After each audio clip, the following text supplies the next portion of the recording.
মোহতারাম, সম্প্রতি একটি ভিডিওতে দেখলাম যে বিশ্বের একজন নামকরা খেলোয়াড়কে পেরুর কিছু মানুষ তারা ব্ল্যাক ম্যাজিক করছে এবং প্রকাশ্যে সেখানে দেখতে পেলাম যে তার ছবিকে নিয়ে মন্ত্র পড়া হচ্ছে, আগুনে ধোঁয়া ওঠানো হচ্ছে। এবং ব্ল্যাক ম্যাজিক বলতে যখন ব্ল্যাক ম্যাজিক করা হয় তখন যে বিভিন্ন পুতুলের ওপরে, বিভিন্ন সত্তার ওপরে আপনার সুই ঢুকানো হয়, ছুরি চালানো হয়, এরকম কিছু জিনিস দেখলাম। ব্ল্যাক ম্যাজিক কি এভাবেই করা হয়? এবং ব্ল্যাক ম্যাজিক যারা করে তাদের ব্যাপারে ইসলামী শরিয়ার ভাষ্য কী? এতদিন তো শুধু শুনেছি, যদি আলোচনা করতেন। খুব ইম্পর্ট্যান্ট একটি বিষয়। আমিও প্রথম এই ভিডিও দেখলাম এবং আমি বলেই দিই, সম্ভবত যে প্লেয়ারের ওখানে ছবি ইউজ করা হয়েছে তার নাম নেইমার। দেখলাম কেন ব্ল্যাক ম্যাজিকের বিষয়টা আসছে। এটা কিন্তু রাসূল আকরাম সাল্লাল্লাহু আলাইহি ওয়াসাল্লামকে করা হয়েছিল। আপনারা জেনে থাকবেন এবং অবাক হবেন রীতিমতো। সূরা ফালাক এবং নাস, এই দুটি সূরা মিলে মোট 11টি আয়াত আছে। আল্লাহ রাসূল সাল্লাল্লাহু আলাইহি ওয়াসাল্লাম অসুস্থ হয়ে গেলেন, রোগ ধরা পড়ছে না, সারাক্ষণ মাথা ব্যথা করে, শরীরটা কেমন যেন শুষ্ক হয়ে যাচ্ছে, শুকিয়ে যাচ্ছে। ঠিক এমন মুহূর্তে আল্লাহ সুবহানাহু ওয়া তাআলা ওহী মারফত আল্লাহ রাসূল সাল্লাল্লাহু আলাইহি ওয়াসাল্লামকে জানিয়ে দিলেন যে আপনাকে জাদু করা হয়েছে। নবীজির চুল এবং ব্যবহৃত কিছু জিনিস নিয়ে খেজুরের কাঠের কাষ্ঠের সঙ্গে লাগিয়ে পেঁচিয়ে একটা কূপের মধ্যে নিক্ষেপ করা হয়েছিল। দেখেন আপনার আমার আমল কত দূর আছে। সাধারণ মানুষের আমল আপনার আমার খুবই সীমিত। আল্লাহ রাসূল সাল্লাল্লাহু আলাইহি ওয়াসাল্লাম যেখানে পিয়ারা হাবিব, এত উঁচু মানের একজন মানুষ, তারপরেও কিন্তু ব্ল্যাক ম্যাজিক বা জাদু আল্লাহর হাবিব সাল্লাল্লাহু আলাইহি ওয়াসাল্লামকে করা হয়েছে। যখন ওহী মারফত জানানো হলো, হযরত আলী রাদিয়াল্লাহু তাআলা আনহু এবং অন্যান্য সাহাবীদের মারফতে সহযোগিতায় জিবরিল আলাইহিস সালাতু ওয়াস সালাম যেহেতু বলেছিলেন যে এই জায়গায় আছে, সেই কূপের মধ্য থেকে যখন ওই তাবিজ বা যেই জিনিসটার মাধ্যমে জাদু করা হয়েছিল সেই জিনিসটাকে উঠিয়ে নিয়ে আসা হলো, দেখা গেল 11টা গিট সেখানে দেওয়া ছিল, 11টা।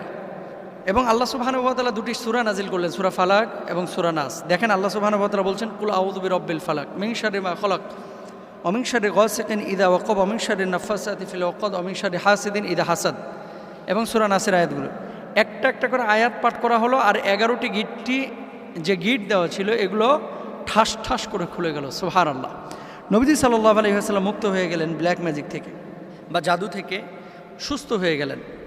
কথা হচ্ছে, বর্তমান সময়ে যারা ব্ল্যাক ম্যাজিক করে, আপনাদেরকে কয়েকটা কথা বলে, আপনাকে তখনই তারা ইফেক্টেবল করবে, তখনই ইফেক্টেড আপনি হবেন যখন দেখবেন যে কেউ আপনার নখ খুঁজছে, যখন কেউ আপনার চুল খুঁজছে, যখন আপনার কেউ পরনের কোনো পোশাক আশাক খুঁজছে, যখন এরকম কোনো পোশাক আশাক অথবা নখ চুল এগুলো খোঁজাখুঁজি করবে, আপনি জেনে নেবেন কেউ আপনার ক্ষতি করার চেষ্টা করছে। এই জন্য আপনার মাথার চুল, শরীরের পশম, হাতের নখ এগুলো খবরদার কখনও কারোর সাথে শেয়ার করবেন না, এবং কেউ যদি এগুলো নেয় তাহলে সেক্ষেত্রে বারণ করবেন। 1 নাম্বার। 2 নাম্বার বিষয় হচ্ছে, আমরা যে ভিডিওটি দেখেছি বা সম্প্রতি ইউটিউবে অনেক ভিডিও আমরা দেখি ব্ল্যাক ম্যাজিকে, পুকুরের মধ্যে ছিল, সেই পুকুর থেকে পুতুল তুলে নিয়ে আসা হয়েছে, পুতুলের মধ্যে দেখা যাচ্ছে কান ফেড়ে আপনার সুই ঢুকিয়ে দেওয়া হয়েছে, তারপরে কাঠের টুকরা ঢুকিয়ে দেওয়া হয়েছে। এই যে কাজগুলো করা হচ্ছে, এর মাধ্যমে কি আসলে ব্ল্যাক ম্যাজিক করা পসিবল? অবশ্যই পসিবল। তা আপনি বলবেন যে মোহতারাম, ব্ল্যাক ম্যাজিক তো সেই প্লেয়ারকে করা হলো, কই সেই প্লেয়ারের দল তো তারপরেও জিতছে। দেখেন, ব্ল্যাক ম্যাজিক যারা করে কখনো কখনো সেটা মানুষকে এফেক্ট করে, কখনো কখনো সেটা কাজ করে না। এখন কখন করবে কখন করবে না এটা আপনি বুঝতে পারবেন না, হয়তো বা সেটা সাময়িকভাবে করছে না, পরবর্তীতে এটা এফেক্ট করবে। এই জন্য আপনার আমার কিছু সিকিউরিটি ফলো করা উচিত এবং অবলম্বন করা উচিত। নিরাপত্তার জন্য আল্লাহ রাসূল সাল্লাল্লাহু আলাইহি ওয়াসাল্লাম কিছু কথা বলেছেন। 1 নাম্বার মেডিসিন, আয়াতুল কুরসি 5 ওয়াক্ত নামাজের পরে পড়েন এবং 2 হাতে ফুৎকার দেন। এইভাবে ফুৎকার দিয়ে পুরো শরীরটাকে মুছেন।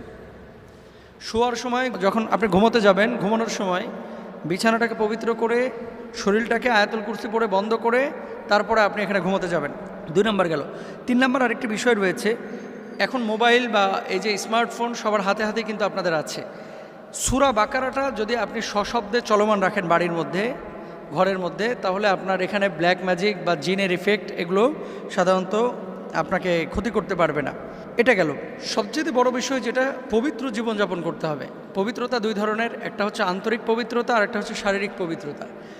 শারীরিক পবিত্রতাটা কি? শারীরিক পবিত্রতাটা হলো সর্বাবস্থায় অজুর সাথে থাকা। আন্তরিক পবিত্রতা হচ্ছে অন্তরের মধ্যে পাপকে জায়গা না দেওয়া। যে যত বেশি পাপে নিমজ্জিত থাকবে, অপবিত্র জীবন গ্রহণ করবে, সে তত বেশি এই ব্ল্যাক ম্যাজিকে আক্রান্ত হবে। এবং তাকে আচ্ছাদিত করা খুব সহজ। এক্ষেত্রে আপনাদেরকে খেয়াল রাখতে হবে। তো ব্ল্যাক ম্যাজিক কিভাবে করে আপনারা দেখেছেন, এক একজন এক একভাবে করে। আপনারা এই সমস্ত বিষয়ে সতর্কতা অবলম্বন করবেন। আর প্রকাশ্যে যদি কেউ এভাবে ব্ল্যাক ম্যাজিক করে বা জাদু করে, তার ঈমান থাকবে না। সে আল্লাহর সিদ্ধান্তের বিপক্ষে অবস্থান নিল। এবং আল্লাহ রাসূল সাল্লাল্লাহু আলাইহি ওয়াসাল্লাম বলছে, যে ব্যক্তি এরকম সেহারের আশ্রয় নিবে, সেহের করবে, সে আমার দলভুক্ত থাকবে না, সে ঈমানের খাতা থেকে বের হয়ে যাবে, আমার দল থেকে বের হয়ে যাবে। অর্থাৎ সে বেঈমান হয়ে যাবে। বেঈমান হয়ে মারা গেলে কী হয়ে যাবে? সরাসরি জাহান্নামের মধ্যে যাবে। সুতরাং জাদুটনা করা, ব্ল্যাক ম্যাজিক করা সম্পূর্ণ মুসলমানদের জন্য হারাম। আল্লাহ তাআলা আমাদের বোঝার তৌফিক দান করুন। আমাদের এক ভাই প্রশ্ন করেছেন, উমায়ের, উনি জানতে চেয়েছেন, যদি বয়সে 10 বছরের ছোট কোনো মেয়েকে কোনো ছেলে বিয়ে করে, অথবা কোনো মেয়ে যদি 10 বছরের ছোট কোনো ছেলেকে বিয়ে করে, ইসলামে জায়েজ আছে কি না, এবং এই ধরনের বিবাহগুলো ইসলাম সমর্থন করে কিনা। খুব ইম্পর্ট্যান্ট একটি বিষয়।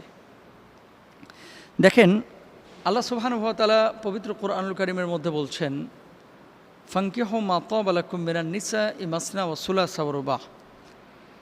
বিবাহক তোমরা করো 2, 3 অথবা 4। ফাইন খিফতুম আল্লাহ তা'দিলু ফাওয়াহিদা। যদি ইনসাফ কায়েম করতে না পারো, তাহলে একটার মধ্যে তোমরা ক্ষান্ত থাকো, একটা বিয়ে তোমরা করো।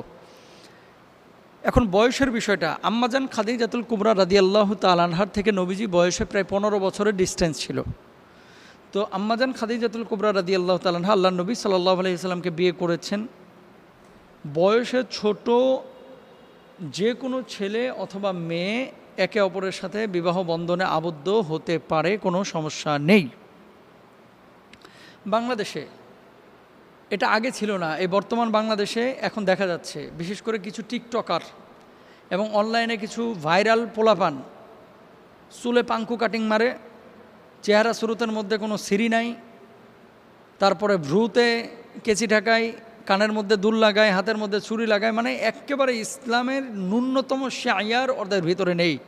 এরকম কিছু পোলাপান এই যে এই বিষয়গুলোকে, মানে বয়স্ক মহিলা বিয়ে করতেছে, অথবা মহিলা বয়সের অনেক তারতম্য এরকম ছেলেকে বিয়ে করতেছে। আবার ছেলেরা অনেক তারতম্য, বুড়া মানুষ 26 বছর 27 বছরের মেয়েকে বিয়ে করতেছে।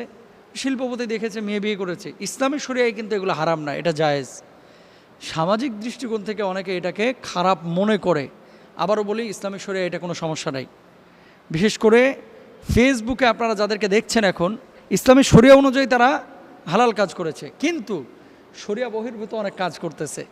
পুরুষ মানুষে ভ্রু প্লাগ করে, চুলের কাটিং, বাপরে বাপ, লাল নীল হলুদ কখন কোনটা লাগায় এটা মানে বোঝা মুশকিল।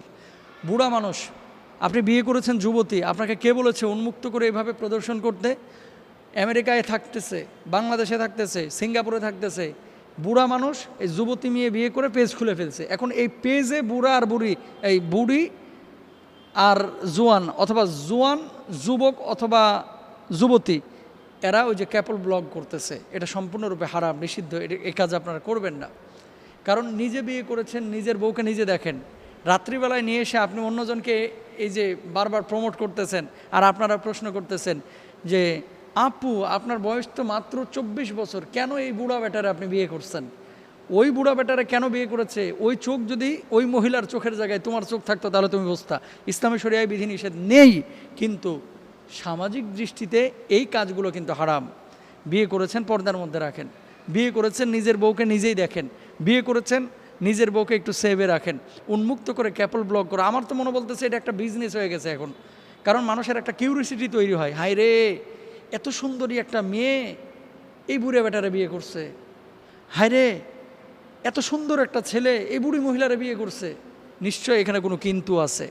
এত গবেষণা পিএইচডি করা আপনার দরকার নাই। তারা তাদের মতো বিয়ে করে সংসার করছে, তাদের যদি ঝামেলা না থাকে, যার বিয়ে তার খবর নাই, গ্রামবাসীর ঘুম নাই, ওই দশা হয়েছে আর কি। সুতরাং প্রিয় ভাইরা আমার, বিবাহ ইসলামে এই যে নারী পুরুষ যদি বয়সের তারতম্য থাকে কোনো সমস্যা নেই, এটা জায়েজ রয়েছে। কিন্তু সমস্যা এক জায়গায়, ক্যাপল ব্লগ করা যাবে না, নারী পুরুষের উন্মুক্ত প্রদর্শনী এটা যাবে না, রাত্রিকালীন সময়ে ফেসবুকে আড্ডাবাজি করা এটা যাবে না, বুড়া বিবাহ করেছেন না জোয়ান বিবাহ করেছেন এটা নিয়ে ফেসবুকিং করা যাবে না, চ্যাটিং ফ্যাটিং করা যাবে না, এটা নিয়ে নতুন চ্যানেল খুলে নিজেদের একটা বিজনেসের মাধ্যম বের করা যাবে না। এ সমস্ত জিনিসগুলো গুনাহের কাজ, এগুলো থেকে আল্লাহ তাআলা আমাদেরকে হেফাজত করুন। শুনেন, বিবাহটা কিন্তু শুধুমাত্র একটা পারিবারিক বন্ধন না, বিবাহ একটি ইবাদত। ইয়া মাশারা শাবাব মান ইসতাতা মিনকুমুল বাআতা ফালিয়াতাজাওয়াজ। আল্লাহ রাসূল সাল্লাল্লাহু আলাইহি ওয়াসাল্লাম বলছেন, হে যুবক, যার সামর্থ্য আছে তোমরা বিবাহ বন্ধনে আবদ্ধ হও। কেন? ফাইন্নাহু আগাদ্দু লিল বাসার। আল্লাহ রাসূল সাল্লাল্লাহু আলাইহি ওয়াসাল্লাম বলছেন, বিবাহ দৃষ্টিকে অবনমিত রাখে, লজ্জাস্থানকে হেফাজত করে। সুতরাং দৃষ্টি অবনমন এবং লজ্জাস্থানকে হেফাজত করার জন্য আমরা চেষ্টা করবো ইনশাআল্লাহ তাআলা বিবাহটাকে ইবাদত হিসেবে গ্রহণ করার। আল্লাহ তৌফিক দান করুন, আমিন।